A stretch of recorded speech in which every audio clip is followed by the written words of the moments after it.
As per my threat or promise, I was going to give you my annual force-fed Thanksgiving gift.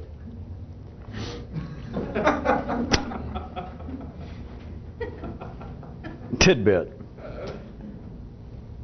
It is a prime example of having to, if you listen to it and seriously consider it, it is an extremely good example of having to think beyond more than is necessary, because the statement itself is kind of like an idea/query to whip on your revolutionary self, to ask yourself. It's not weird, it's not strange, you'll hear it immediately. But if you stop there, then boy, was that a wasted gift. You might as well have stuck it down in the middle of the cranberries. And it is very subtle, extremely dangerous, and even beyond this little preface of telling you that you may miss it to begin with, since I'm going to all this trouble, I'll see if I cannot force your nose up to the window and to see that there is something to it that the ordinary mind simply cannot deal with. So here it goes.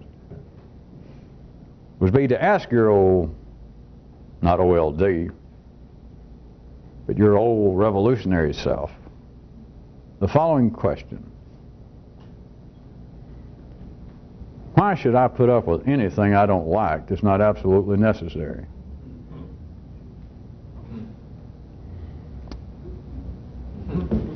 Surely somebody just in the ordinary world throughout all these years has said that.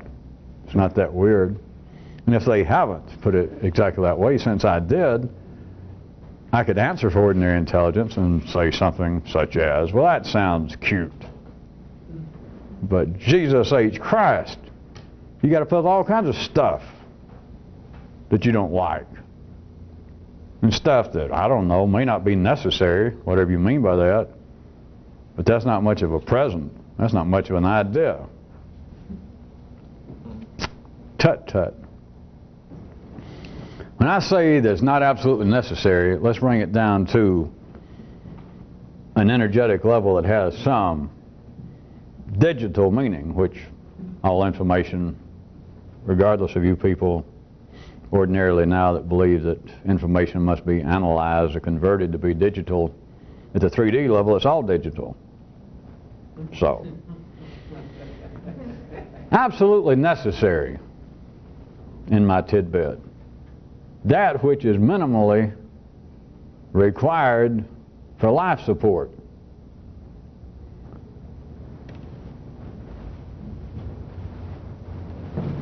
Well, the last time we were taping, do you recall, in regards to secondary affairs, I was pointing out that which life may demand absolutely as being necessary in secondary matters for humanity, that is, for itself, may not be absolutely necessary for a particular individual. If you heard that, it is digitally reasonable, rational, and yet it's the sort of thing that ordinary intelligence is not fed. Life does not feed out this kind of information, this kind of query, this kind of interest, because even though the sentence is grammatically, logically feasible, it doesn't happen. That is, people do not ordinarily think in such a way that there are things necessary for life, for humanity, for all of us in general, that are not necessary for some of us in particular, and not necessarily some select individual. It would be to refer it to yourself that there are obviously things. I don't see any way out of calling them obviously things, activities, that people in general seem required to do. They do them. Sometimes I do them. And yet, you find out, individually, some of these things I can cease doing. But normally people do not think in such a manner. This sort of inquiry, this sort of possibility never crosses anyone's neural conglomerate. There are many possible areas wherein either you our life would not notice and would not suffer if you wandered away. Because once you're past the level of that which is absolutely minimally required for life support, what I have been mapping as primary interests, primary activities, beyond that is where the question lies, is why would I put up with anything that I don't like? Now, if we were back talking at the level of ordinary intelligence, we would have to take, to be just minimally up to date in the 3D world, a kind of psychological view. Am I not correct? Yes, you are. And so we would have to say then, well, people do all sorts of things. People pursue activities. People will get into relationships that I guess they would say they don't like. But it's not so simple as you try to put it. Like, I bet you're about to infer that you'll just walk away from it or stop it. It's not that simple. You probably didn't specialize in psychology, did you? No. Well, because there are, you know what, I have to say it, unconscious psychological motivations, drives, traumas, bruises that are driving people. Just look around you, good sir, they're referring to me. Just look around you. Our hospital beds are full. Our couches are full. Not of people doing something, you know, necessary and fun, but laying down and talking to a psychiatrist. They're full of people who are driven to, as I put it, put up with stuff that they don't want to, that's unprofitable to them, but they can't stop it. It's obsessions. In that extreme academic, clinical description.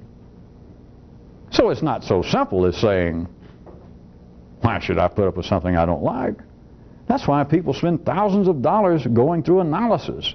That's why many people are driven, I'm sure, statistically I think we're correct, driven to drink, to drugs, because of the fact that there are things about their life, patterns of behavior, interests they have, attractions they have, that they don't, as you put it, actually like. So it's not so simple. Can't just say some question. If it were not a question, as I put it, what if it were sort of a rhetorical statement? Why put up with something you don't like if you don't have to? Very misleading. Again, I'm ordinary intelligence referring back to me. Very misleading at the least. Dumb at worst. Stupid. It can't be done. It's not the way life operates. You're right. It is not the way life operates in general through humanity. But individually, you've got another possibility. But it's not the kind, and this sense makes sense, I've already said it 2 or 3 times, but please note it's not the sort of thing that you naturally think about. Of looking around and say, well, life in general seems to be, at least in my tribe, my locality, where I look around, in general, people, let's just pick out one. It seems to be sort of an accepted opinion and wisdom nowadays that many relationships, sexual relationships, are unprofitable. So you look around and you say, well, that seems to be the norm. Everyone I know, my closest friends, my relatives, people that's been together for 2 months, 2 years, 20 years, they complain. They bitch. They criticize one another. It does not seem to be smooth sailing, to say the least. So you could look around and say, well, the norm is, if you're going to be in a sexual relationship, the norm is to be somewhat upset some of the time. But does that mean that you have got to be upset some of the time? Any of the time?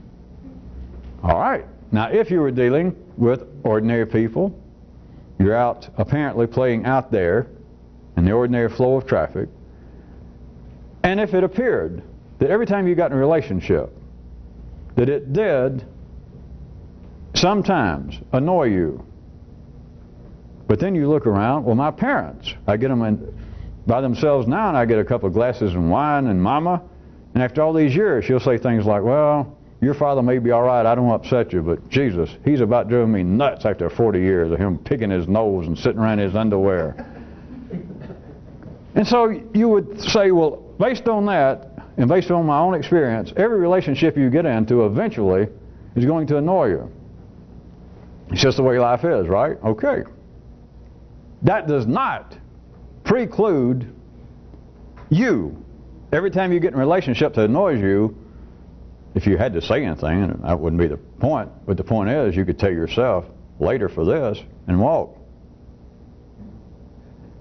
Yeah, but something's wrong with that. I'm speaking for ordinary intelligence again. Something's wrong with that. Yeah? Something's definitely wrong with that. That's not the way life's supposed to be. I ask you again, why would anybody put up with something that they didn't like? Unless it was absolutely, minimally life-supporting. So don't give me stuff if you're crazy enough to say, well, I don't like to breathe. It's a waste of time. It's very habitual. It's just the same crap over and over. In and out, in and out, in and out. You don't tell me that. Boy, I hate to eat. If it is not absolutely, minimally required to support you, my question remains. If you think that there's anything, any hope of you being outside the ordinary, that is, outside of your own self, your own planetary limitations, why in the world would you put up with anything you do not like? This does not leave out of account that you may be involved with people that do things you don't like. So, see, we took that into account. Now, fuck that. Why put up with it? Well, I don't know. That's the way life is. I know we've already been through that. Well, the person's related to me.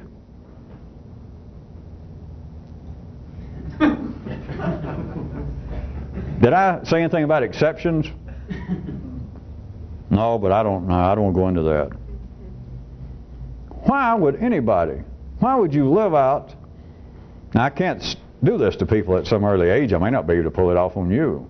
But here you are, 20, 30, 40. You've been putting up with the ballroom. There you are, toiling away, dancing night and day in this Tango Palace with an absentee owner, payment very, very spotty, and oftentimes you're paid in chits, currency of which you don't even know the value of it. Whole lots of IOUs that you write, you think they come from somewhere else. But anyway, here you are, and you've already had 30 or 40 years, or whatever you've had. Now I ask you, if this has had any effect on your nervous system, why would you put up with anything you don't like? Just anything. But you've been living with somebody, and they get up, I'm just making stuff up. I'm not trying to hint to anybody, but you get up, and one day they say, blah, blah, blah, blah, blah. And there it is again, and whatever it is, this energy flow annoys you. Why do you stay there? Now, to stay there, of course, is part of how life, as I was pointing out also last time we were taping, one way in which life makes measurable, intergenerational, one lifetime alterations is in secondary activities, because it does not, and we're not going into why, it doesn't matter right now, but simply notice that at the primary level, that is the physical level, life does not make one generational changes. Mutations do not happen in one lifetime. A man and woman do not conceive a child, and the child come out, let us say that life has decided it's going to try for a while, 3 years. It does not happen in one generation, that suddenly it tries it, and then all children are born with 3 years during that lifetime. That is not what happens. The way it makes drastic changes is in secondary. That is, from one view, that in areas that are not absolutely minimally required to sustain physical life in humanity. So that's the way life does it. So things are wired up in such a way that from one view, an ordinary person could say, well, we all have to put up with things we don't like. Why? There is a why, and it's not psychological. It's got nothing to do with your unconscious motivations, and it's got nothing to do. You might say, well, I don't like this person, but gee whiz, good relationship, or any relationship nowadays doesn't come along every day. I went 3 years you know, between my last relationship, I couldn't find anybody. And sure, everybody's got shortcomings, but I'm not just going to walk away. You just got to take the good with the bad. If you're ordinary, you do. But if you're going to take the good with the bad and say, well, I'm still going to do it, and I don't consider myself ordinary, then, if you could do that, then you would not see it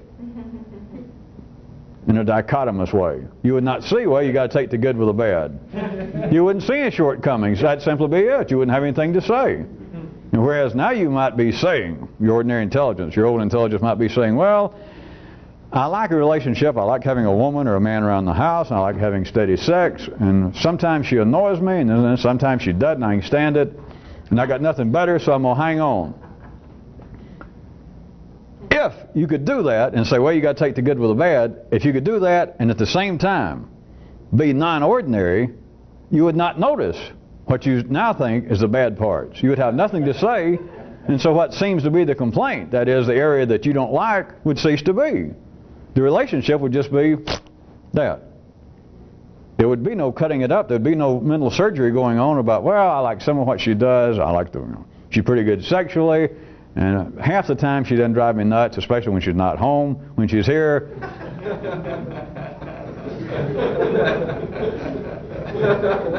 that is one very slippery area to point out. But the other one is simply this, is back to where I started, very simplistically put. Here you are talking to yourself or to other people, well, I like having a relationship, and you know, parts of our relationship are not bad, but Jesus, she blabbers and drives me nuts, or he does, whatever it is. So that you have a serious criticism that it seriously fits into my opening statement that there is something going on that you do not like that is not minimally necessary to live. That is, you could walk away. She could or he could get killed today and you'd survive. Back to my question, without the more subtle aspect of it, why put up with that? Why? Ordinary people have to. Of course, they're not really putting up with anything. It is the relationship. It is the intermingling of energies. It just seems to be a love affair, a personal relationship, psychological strains between two people, and all that. It is simply a transfer of energy of a certain kind that life requires across the board. Does it require it of you? Well, the answer is no. If you belong in this. If you don't belong in this, I can say the answer is no, and it won't do you a damn bit of good because you can't stop it. But if life playing the cosmic cowpoke when it's dressing up, if it's driven you to something like this, the answer is that you can walk away from something, you can stop something, and to say, why should I put up with it? The answer is, well, I shouldn't. Fuck it. You don't have to say fuck it. That was just a little drama, a little theater thrown in. You just have to, you suddenly hear, see, smell that you're into something. It's not just personal relationships, it'll be all kinds of stuff. That you're into something that continually you're bitching about. What in the hell are you putting up with it for? You don't have to. And if you say, well, I do have to, it's not that simple, then you have just stamped again yourself right here saying, Mr. or Mrs., as the case may be, ordinary. And there is no solution to it. There is no answer. I've got nothing else to say. This kind of activity has got nothing else to say in that regard. If you say, well, I can't do it, then you're right, you can't do it. But you've got to realize you have put back on the funny nose and glasses that came from the ordinary store, the ones you were born with. And you can say, well, I'll work on it. I hear a little bit, I heard a little bit of what you said, but Jesus, I mean, that's pretty heavy. I'm going to have to work on that. Yeah, you can work on all you want to. You're just back, standing right back where you were. Because the simple fact is, if you belong doing this, and there's something you don't like. And there is no exception. I tried to pick out, to start with, relationships, one that gets most people. I could pick out family. If your mother drives you nuts, if you had a child that drives you nuts, I don't mean abandon some little nipper. If you got some teenager or somebody that could get out and get a damn job at McDonald's and they're driving you nuts, you don't like it? Say, out. Or you walk away. Anybody. Mother, father, sister, brother, husband, wife, child, job, and of course I hate to get dirty, but your own brain. Why in the hell don't you shut up there? But then you find out you don't have to wrangle it shutting up. Life requires in general that everybody take their brain as their partner, as your lover, as your mama, as your daddy, as your child, as your best friend, as your brother, as your sister. It is necessary for ordinary people. But a real revolutionist, as our friend once pointed out, Kyrute, even by himself is not alone. But at the real mechanical level, this is true for everybody, except with everybody, anytime they have to notice it, they don't find that to be some sort of boon or advantage. They're annoyed by it. So, there you are annoyed by it. You find, well, I don't like some of this. Well, why in the hell are you putting up with it? Well, you can't get away from your own brain. Well, if you're ordinary, you're right, you can't. You can't just walk away from your own father just because he drives you crazy. You just can't say, well, I'm not going to fool with him. You're right, if you're ordinary, you can't. You're not supposed to, and you're right, you can't. And you can be ordinary and say, well, maybe you can, but you shouldn't. Let's have a little more theater. Fuck shouldn't. Tell the truth. You're saying you can't. Oh, I could, but that's just not right. I mean, your father's your father. Your mother's your mother. I agreed that for better or for worse, and I married this person, and just because they're just driving me nuts and annoy me, you just can't walk away. Well, you could, but you shouldn't. Yeah, I know you said that.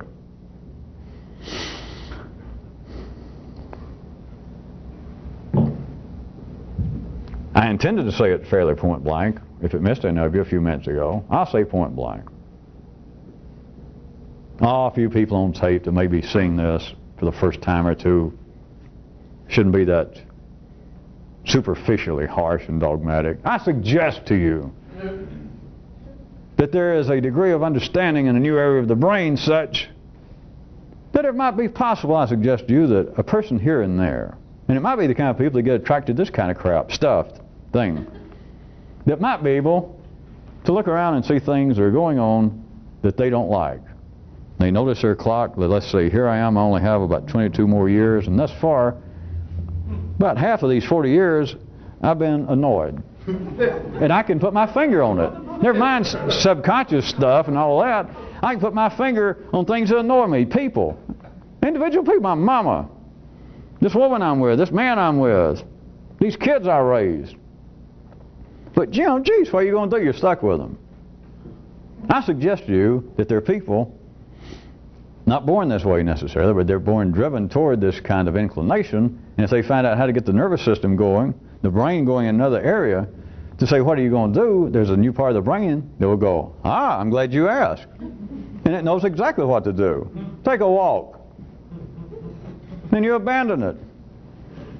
If it makes you feel any better, I don't know why the hell you should be concerned about feeling better, but you could leave word with your mama, your girlfriend, your child. If you ever reach the point that you don't annoy me, give me a ring. Oh no, drop me a card. Drop me a card at my post office box. No, don't call. I'm going to change the number anyway. But drop me a card if you get a chance. If you get over being nuts, if you get over the point of annoying me, whatever it takes. If you do that, then you get a chance and you think about it, drop me a card. But even then you don't make any promises. But do you also perceive that if in some strange way this kind of thing was possible, pertinent, and not untoward, and it certainly, if I must point this out, it would hurt no one. Now, ordinary intelligence certainly wouldn't stand for that. Ordinary intelligence would have probably walked out on my little gift already. But ordinary intelligence would not even agree when I say that it does no harm. But it doesn't.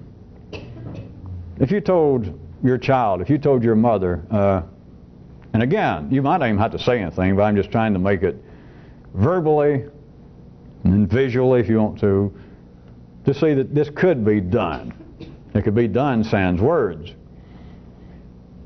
But that you could say to your mother, your father, your husband or wife, this relationship, our relationship, being with you, being around you, annoys me. And so, that's it. That would hurt no one. Ordinary intelligence would say, oh yes it would. You couldn't tell your mother that, you know, you've annoyed me for 40 years. Nothing personal, but it just annoys me talking to you, so, you know, that's it. Goodbye. You wouldn't have to say that, but if you did, then you would say, well, my mother would die. Anybody would. She'd be crushed. She'd be hurt. Not unless, again, you don't analyze it this way, but unless you could get above ordinary intelligence, and then you believe that this humongous, this universal-sized ballroom, out of all these billions of planets, trillions of stars and universes, and then all these hundreds, well, there's thousands of people on the planet now, out of all these people, that this spotlight continually, you're in the spotlight dance, that constantly it's on you. That if I told my mama, or if I told my wife for 40 years, or if I told my son, hit the door, you know, bye, just out, something terrible would happen, because you cannot do that. You're believing it's the spotlight of the whole universe, the core of creation. The consciousness of the gods would suddenly look down. And plus, it'd kill my mother. She couldn't stand it. Right. And we're not talking about any kind of particular mamas, or pushy mamas, or Italian mamas, or Jewish mamas, or Albanian fathers, or Alabama sons. It's all across the board. You're wired up to believe that you shouldn't do it. You're wired up to believe that you couldn't do it. You're wired up to believe that, well, if I did do something like that, I mean, I can't, but if I did, it would kill her. Speaking as an old prophet, I say, verily, verily, ye of teensy-weensy little minds. Oh, it'd kill her, it'd kill her. There are areas everywhere, in the secondary fields, wherein you can wander off, you can abandon something, just wash your hands and leave it, and neither you nor life will suffer from it. And when I say neither you nor life, your mother, your wife, your child is part of life. They are not going to be done in, but you are wired up. Everybody is, because there is this continual dance going on. Things are not wired up in general, for the general sake of life, through the general behavior of humanity. It's not wired up in this ballroom for people here and there to suddenly just walk away from the dance. You were born doing just one or two steps with one or two people, and if one of them dies, you end up with her sister, her brother. They may have a different name, but you end up with the same magnetic chemical cohort, and you're not wired up to believe that you can wander off. Or you're wired up that if somebody said you could wander off, you're wired up to go, yeah, but Jesus, you're nuts to say that, because you shouldn't. You just can't. You just can't. You just can't do that. All right, if you say that, then of course you're right. And of course they're saying, well, you can't. They're saying it rhetorically, like you shouldn't. But if you say, well, you can't do that, then you're right. You cannot do that. And so if you can't do that, you can ignore all this. And go back to the box office at their own take and get your ticket money back. Let me ask you again, I hadn't asked this in the last 10 minutes. Why in the world would anybody with any aspirations, with any hint, with any belief that you might be able to think or to do or to be something out of the ordinary? Maybe not famous, maybe not rich, and maybe nobody will notice it but you. But to believe that there is a curious itch in me, and sometimes I can do curious things that don't, not to impress somebody, but they're so curious, I have more fun doing them than anything I've ever done. So if there is any possibility of you being such a person, then let me ask you again. Why in the world, why would you put up with anything that you don't have to, that you don't like? Why? And the answer is you shouldn't. The answer is, well, fuck it. The answer is, bye. Or the answer is just nothing, and you just,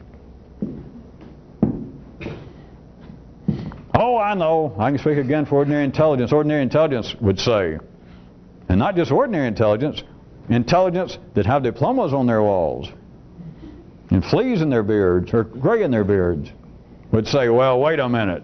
Even if you could do that, to walk away from something, a problem in a relationship, to walk away from it solves nothing.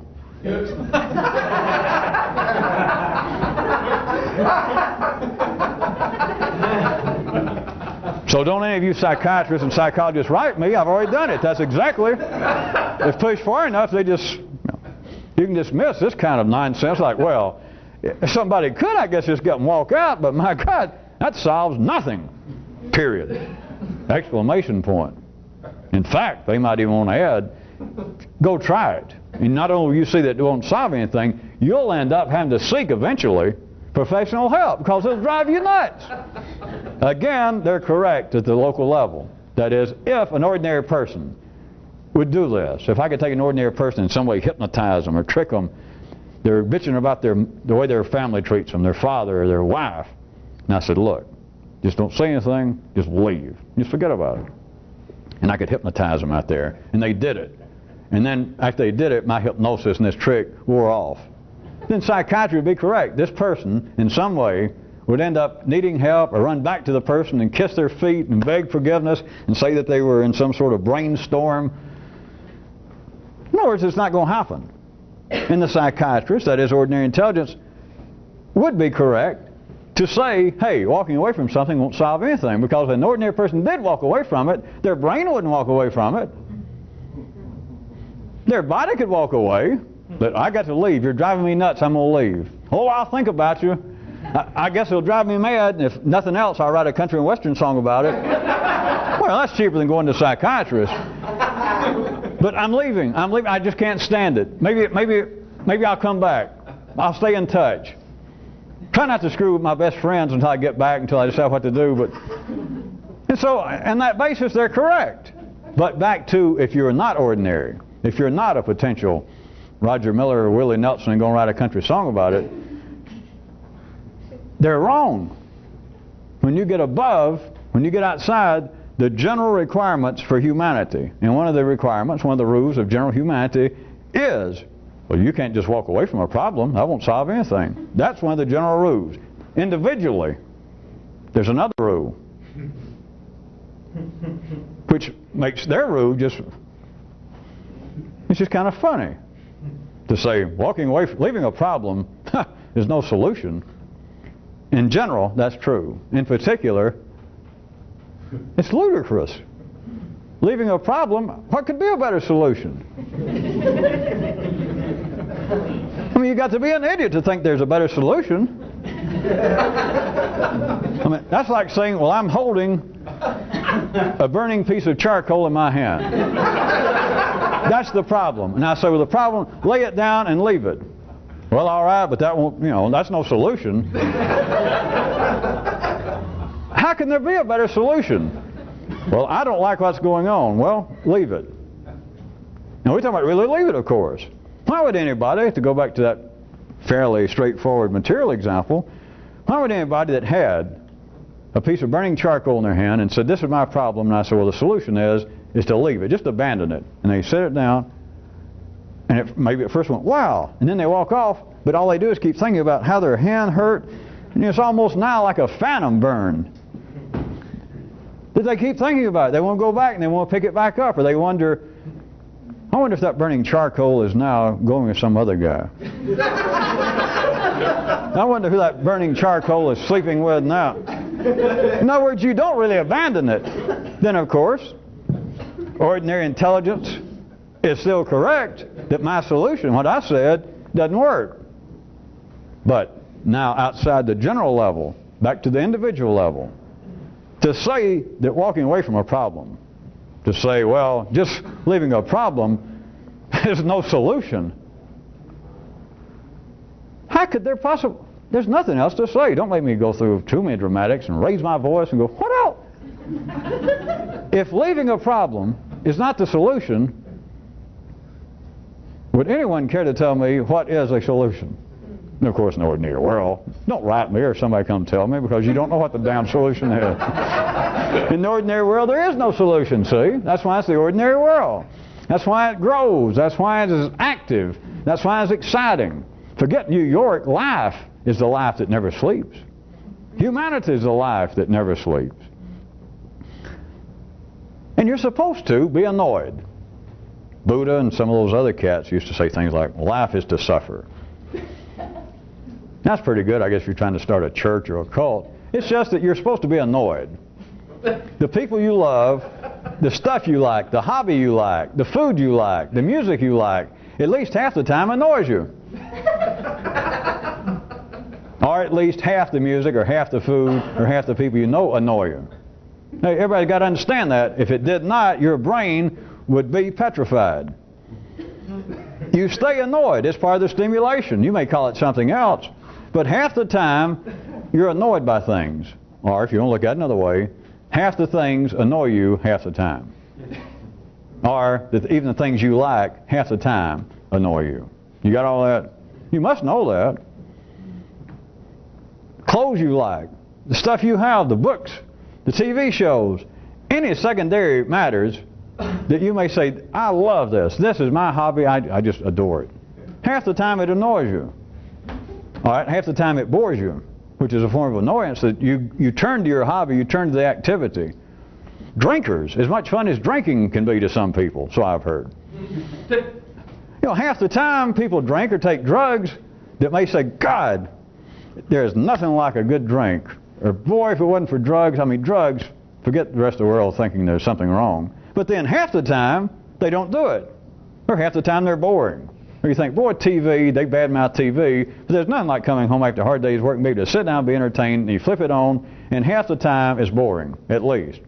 It's not annoying. That's what I'm telling you is there's what appears to be a kind of negative stimuli about everything.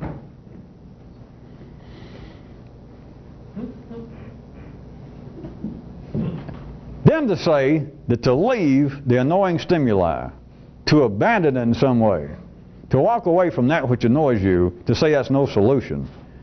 You are once and for all, you have been branded, and there's no way to get it off. You have been branded, and you're part of the mass herd, which is all right. This is not here to attack that.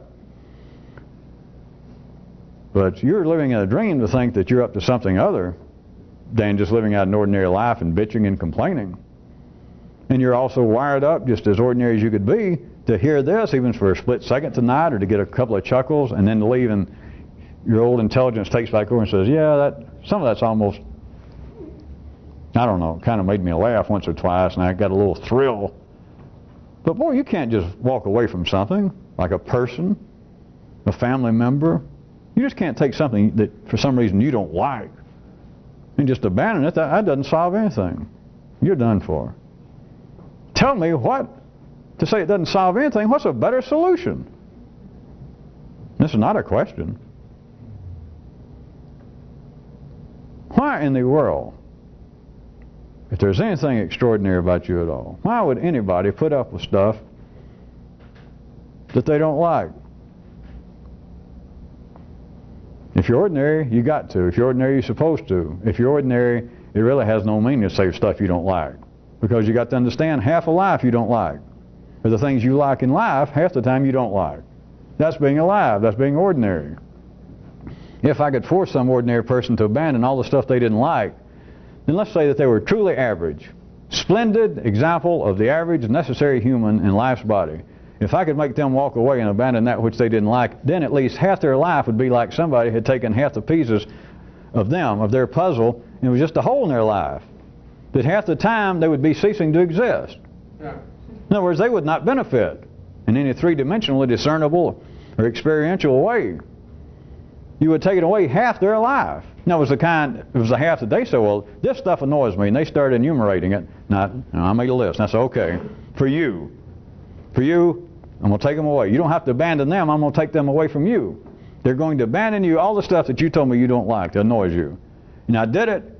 It would be exactly as though half their days, half of each day, 30 minutes out of each hour, half of every thought, half of every piece of fun they ever had would be now like their mind just went blank, or life went blank. Half of their life would be gone.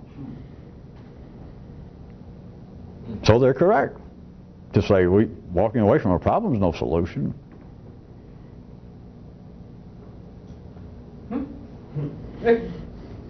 Why would anybody put up with anything that they don't like?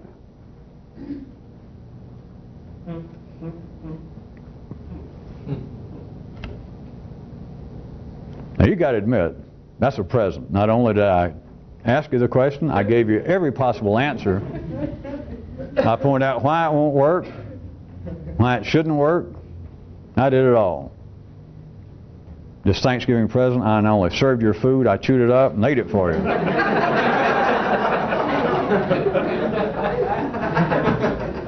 Of course, if you're ordinary, I leave it to you to take care of your own indigestion. I find indigestion annoying, so need I say any more? I don't have indigestion for anybody.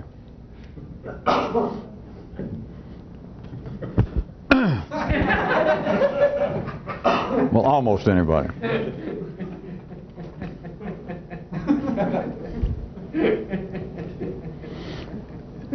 In the area, sort of off to the side, was the background of this that I was pointing out, that there are things, you're just surrounded by them. I don't mean 2 or 3 little things I'm going to stop and enumerate, but just life is just full of things that life itself needs. That is, it needs for humanity in general to do, to think, to feel, to believe. In secondary matters, not the basic ones of keeping yourself physically fit and alive, warm, fed, the race kept going. But in the secondary affairs, there are things that are absolutely necessary to life. They're no longer secondary affairs, such as men being annoyed at each other. Even though I can point out that on an individual level, a particular human does not have to put up with that. Just here and there. Some people can just walk away from it, that understand it, and other stuff. But in general, you cannot. Life needs it. For me to call it secondary is a very limited and peculiar view. That is, it is so limited, it's universal. You've got to be able to go past ordinary intelligence. So there are things just everywhere that life requires. They are minimal requirements. You can't escape it if you're humanity. But an individual can escape it, can abandon it, can cease to participate. The grand old example, it's like statistically, the departments of transportation in an individual state can say over the Thanksgiving holidays that 27 people will be killed in accidents, and by God they'll hit it within a person. So it says that 27 people in this state or in this city, in our tribe, will die this weekend. And it will come true. Not because the Department of Transportation said it, but that's the way life has been wired up, and the information being digital, and if they've recorded it, they can look back and they can say, hey, this week it's going to happen. It does not say what particular 27 people are going to die. It just says 27. You don't have to volunteer. You don't have to stand around. Contraire, if you know how to do it, you can make sure you're not one of them. Yeah, that gets pretty mystical. What fucking mystical? They say 27 people are going to die on the highways over the next 2 days. If nothing else, can't you see this? Don't get on the damn highway. Stay home. Then you will not be one of the 27. Or go out of state.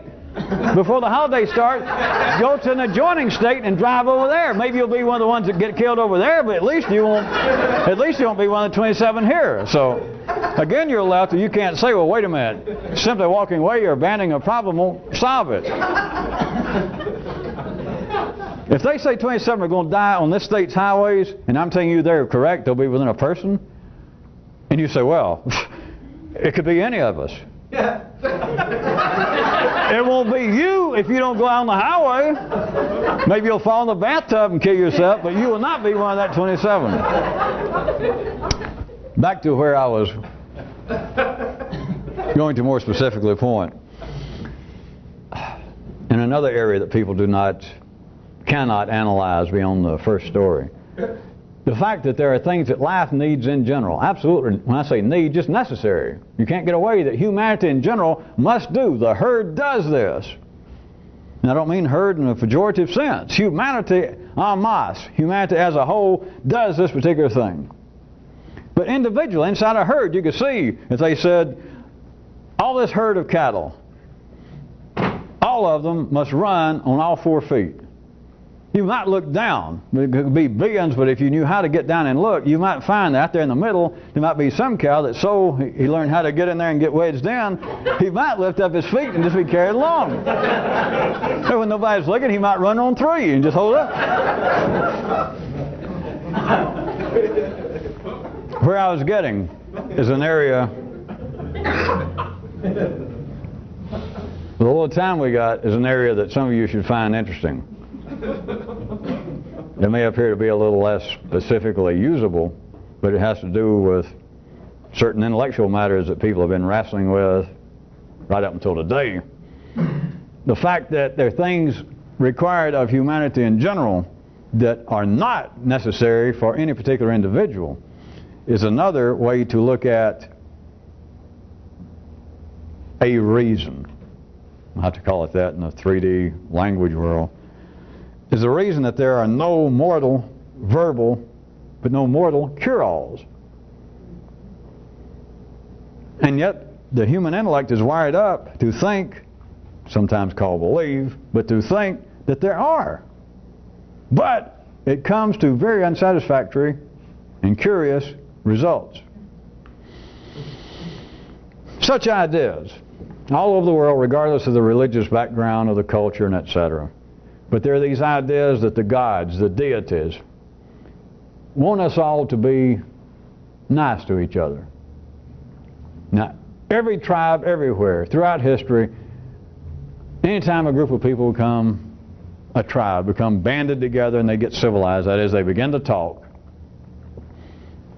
as all of you should know, very shortly they come up, or it comes out through them, of course, but with the ideas of religion and deities. It's the first stage.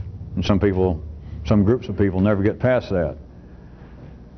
And what is the main message of their gods? Whether they be invisible spirits flying and living in the clouds, or whether it be little gods who take on the forms of mushrooms out there in some sacred part of the forest, or whether it be the good old Moses and Muhammad and Jesus type gods. They all, among other things, but they all say this, that the gods, or the God, the big guy, wants us to be nice to each other. Don't do unto others, be nice, don't kill. All of that amounts to the gods want us to be nice to each other. All right? Well, why is it that either half the people, according to how you want to look at it, are not nice to each other, or all the people, at least half the time, are not nice to each other? Why is it that everyone believes? Everyone will accept that, all right, the gods, whoever they are, the forces that be, they want us to be nice to each other. There's the cure-all. That is the treatment for all the world's ills at any time is, well, the gods want us to treat each other nice. That is, treat each other like you want to be treated. Don't mistreat one another. That's what the gods want. There is the cure. That's it. Something's not quite right, though, because people have been saying that as long as you have recorded history. And what specific effect has it had?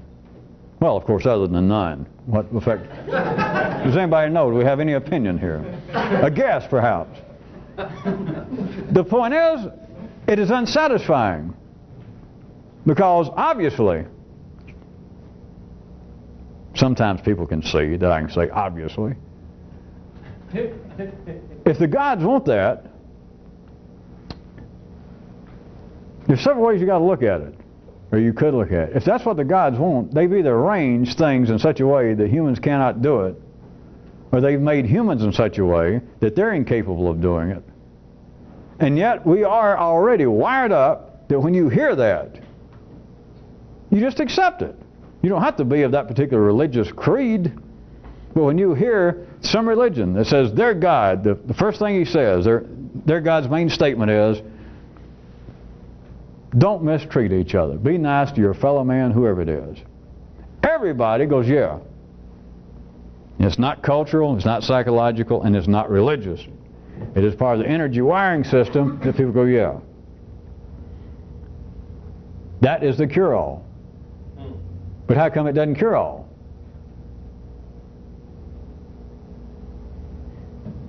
They wrestle over it. They wrangle as they're supposed to. They write conflicting treatises religions seem to splinter off and nobody can explain it. And I just did. Because that which is absolutely necessary in secondary matters for life is not necessarily, absolutely required when you start speaking of an individual. Because not necessarily are all the cows at any particular time in that herd running on all 4 feet.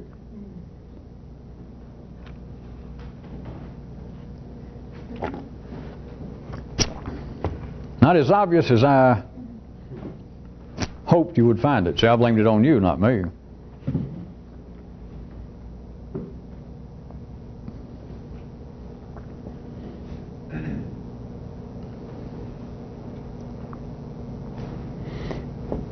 Education will help everyone. Additional education would help any particular person. There is another cure-all, that if we want to get past the apparent world of spirits and invisible forces, it is now in any intellectual area of this planet at this time. That is taken as a statement of truth.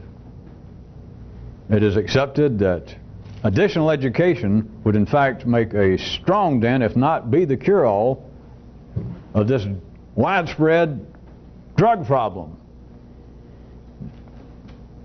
For a long time now it has been said that it would be a treatment, if not an absolute cure, for crime. Because our prisons are full of people, darn few of whom have a college degree, much less any graduate work. They're just, you never hear people with PhDs robbing 7-Eleven stores. So it is taken as a statement of truth that additional education would help anybody, any individual. And therefore, more education all across the board for our whole society, wherever you were, for all of humanity, is it. It would just, you would, if you were intelligent enough, if you had enough education, you wouldn't take drugs, you wouldn't go out driving while drunk, you wouldn't go out and rob your fellow man and maim your fellow man just to get some kind of monetary advantage. That education would just cure it all. And yet something is not quite right. It's a cure-all. So how come it doesn't cure all? Well, there's one obvious answer, the same way as saying my other example of the gods want us all to treat each other neat. Well, how come it wasn't worked? Well, because we hadn't all treated each other neat yet. All right, education would help everybody. Education is the way to heaven on earth, to mortal utopia. Well, all right, how come it hadn't worked? Well, because for numerous reasons, we have not provided everybody with additional education. Oh. But see, ordinary intelligence stops there. Nobody finds anything peculiar. Like, well, we know what the cure is. We know what we should do. We just haven't done it. Nobody sees any kinship between that and, well, just walking away from a problem is no solution. Well, let's turn it around and say, well, executing the solution to the problem is the solution. Well, yeah, all right, well, how don't you do it? Well, I admit now I went into 5D land, but all I did was reverse. Walking away from our problem is no solution. All right, solutioning a problem is the solution, right? Well, why don't you solution it? All right, the gods want us all to treat each other neat, right? Why don't you do it? Education, additional education for those who need it, would bring everything in line. Well, why don't you do it?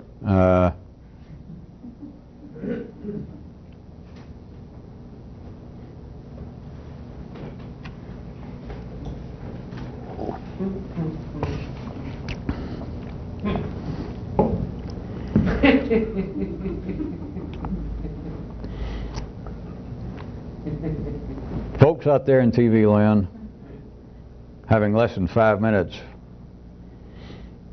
means that we'll never be able to cover 6 minutes worth of information on this tape tonight.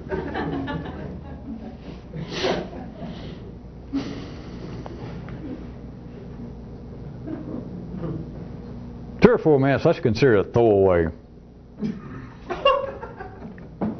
Let me just suggest to all of you real strongly, I shouldn't be looking at the tape because you people seeing this on tape that wander down other times and places, you might take it personally. You people who just seeing this, just kind of dilettantes or attendees, you can get up and go to the bathroom or something because you're not going to miss anything. But the rest of you out there and here, let me strongly suggest to you that you're really just walking around still in shit.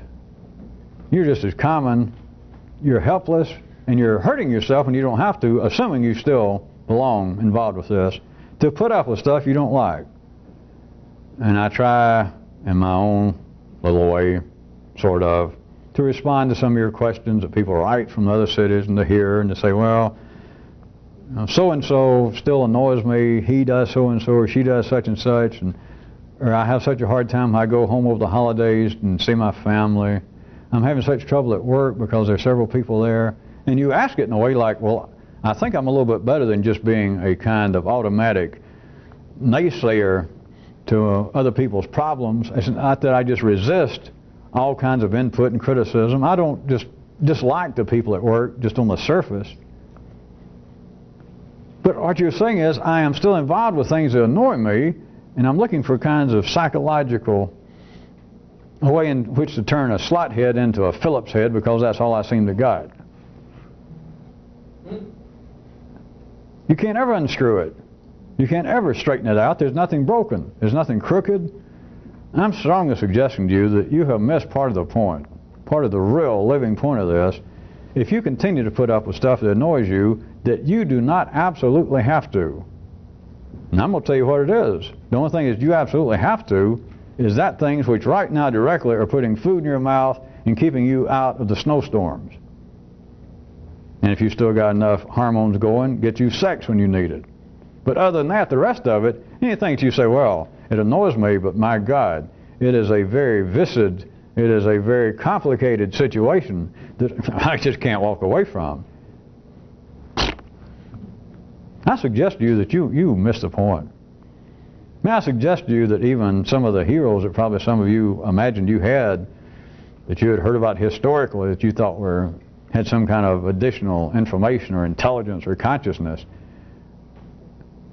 you missed the point with those kind of heroes. Not that historically they get the right fix on them, but even some of the stories that survive, they're taken to be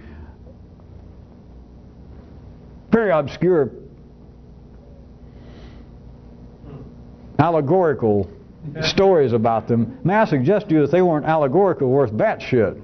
That some of the stories that you have heard that history has survived, they didn't have to hide them. They're just so strange, that is so direct, that somebody went, fuck this, and left. Or somebody asked him a question, and he punched him in the nose. Well, that had some allegorical meaning.